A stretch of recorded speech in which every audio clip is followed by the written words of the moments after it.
ငရှင်းတွေလာဝယ်တဲ့တထေးအန်ကကားပေါ်တင်ပြီးသားငရှင်းတွေကိုပြန်ချပေးပြီးချန်အန်တောင်းပန်တဲ့ငါဈေးကွက်မှာတကယ်ကိုရောင်းလို့မရတော့လို့မင်းစီပြန်တယ်လာခဲ့ရတာစာချုပ်ထဲကအတိုင်းအရေးသွေးပြဿနာမရှိရင်ငွေကုန်ပြန်အမ်းပေးမယ်မလားလို့လာပြောတယ်ကျွန်တော်ကစိတ်ချငွေကုန်ပြန်အမ်းပေးမယ်လို့ပြောပြီးငွေတွေပြန်ပေးလိုက်တယ်လူသမားတွေကအံ့ဩနေတော့ကျွန်တော်ကအမျိုးတို့အချိန်မစောတော့ဘူးငါရှင်းတွေကိုကန်ထဲပြန်ထည့်လိုက်ကြမဟုတ်ရင်အောက်ဆီဂျင်ပြတ်သွားလိမ့်မယ်လို့ပြောလိုက်တယ်ဦးလေးရန်ကချန်အန်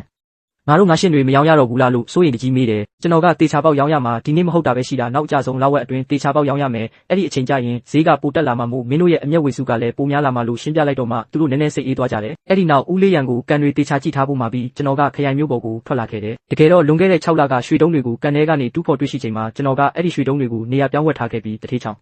ခမရလူမရွေးလိုက်ပြီလို့ကြုံရခဲ့တယ်အခုအဲ့ဒီရွှေတုံးတွေကိုအိမ်မဲကြီးထဲထည့်ပြီးခရိုင်မျိုးပေါ်ကလောင်းချင်းပေါင်နှန်းဆိုင်ကိုထပ်သွားခဲ့တယ်ဆိုင်ရှင်ကကျွန်တော်ကိုမြင်တာနဲ့ညီလေးမင်းထက်လာပြန်ပြီလားဒီတစ်ခါရောဘာပစ္စည်းတွေပါလာပြန်လဲလို့ဝမ်းသာအားရစီကြိုတယ်ကျွန်တော်ကအိတ်ထဲကရွှေတုံးကြီးတွေကိုထုတ်ပြလိုက်တော့ဆိုင်ရှင်ကမျက်လုံးပြူသွားပြီးအမဲလေးဓာတွေကရွှေတုံးကြီးတွေပဲအရမ်းများလုံးလို့ငါမဝယ်နိုင်ဘူးဒါပေမဲ့ဝယ်နိုင်မဲ့သူကိုခေါ်ပေးမယ်ခဏလေးစောင့်လို့ပြောပြီးတထေးရှက်ဆိုတဲ့သူကိုဖုန်းဆက်ခေါ်ပေးခဲ့တယ်ခဏနေတော့တထေးရှက်ရောက်လာပြီးရွှေတုံးတွေကိုတေချာစစ်ဆေးကြည့်ကပစ္စည်းကောင်းတွေပဲမင်းဘယ်လောက်လိုချင်လဲလို့မေးတယ်ကျွန်တော်ကတခွန်းတည်းပဲ320ပေးလို့တောင်းလိုက်တော့သူကမင်းစီကအရင်ကရွှေနှစ်တုံးကိုလည်းငါပဲဝယ်ခဲ့တာဆိုတော့320နဲ့3000ပေးမယ်နောက်ဆိုလဲငါစီပဲလာခဲ့တာငါကပ်ပြားပဲလို့ပြောပြီးသူ့နာမည်ကပ်ကိုပေးခဲ့တယ်ကျွန်တော်လည်းငွေ320ကျော်ကိုတစ်တာမဲကြီးနဲ့ထည့်ပြီးဆိုင်ထဲကနေယုံကြည်မှုအပြည့်နဲ့ပြန်ထွက်လာခဲ့တယ်လမ်းကဖုန်းယုံလေးကနေဦးလေးရန်စီဖုန်းဆက်ပြီးအခြေအနေလမ်းမေးလိုက်တော့ဦးလေးရန်ကချန်အန်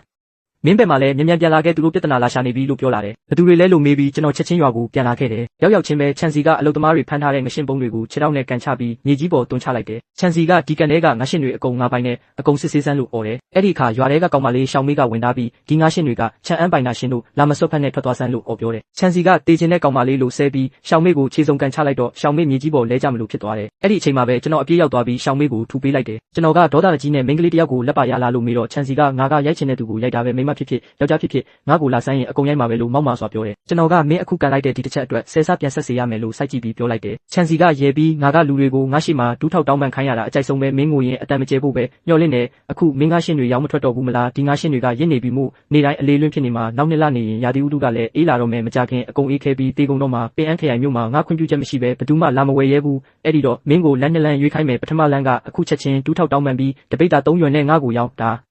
ဆိုရင်တော့အရင်ပြန်ရမယ်ဒုတိယလမ်းကမင်းရဲ့ငရှင်းတကောင်မှရောင်းမထွက်စေရဘူးပြီးရင်မင်းခြေတော့တစ်ဖက်ကိုရိုက်ချိုးပြီးဒီမျိုးကနေထွက်သွားခိုင်းမယ်လို့လိုင်းဆိုင်စွာချိန်ချောက်တယ်ကျွန်တော်ကမင်းပေးတဲ့လမ်းကိုတလမ်းမှမရွေးဘူးငါကမင်းကိုလမ်းပြပေးမယ်ဒီကနေအနောက်ဘက်ကိုတက်သွားပြီးရွာပြင်ကိုထွက်သွားလိုက်လို့ခက်ပြက်ပြက်ပြောလိုက်တယ်ဦးလေးရန်ကလည်းရဲကိုဖုံးဆက်ထားပြီးပြီလို့ဝင်ပြောပေမဲ့ချန်စီကသူတို့တထေးချောင်ကိုရဲကလည်းဘာမှမလုပ်ရဲဘူးလို့ကြွားလုံးထုတ်ပြီးတပိတ်တာ3ရွယ်ဆိုတဲ့ဆိုင်းဘုတ်ကိုမြေကြီးမှာအတင်းဆိုင်သွားတယ်ပြီးတော့ဒီဆိုင်းဘုတ်ကိုဘယ်သူမှမနှုတ်နဲ့ဈေးကနေတိုင်းတမူးစီကျသွားမယ်မနှက်ဖြန်2ရွယ်နဲ့ကိုမူပဲရတော့မယ်နောက်တစ်လဆိုတပြားမှမတန်တော့ဘူးမင်းဒူးထောက်မဲ့ရက်ကိုစောင့်နေမယ်လို့ပြောပြီးပြန်ထွက်သွား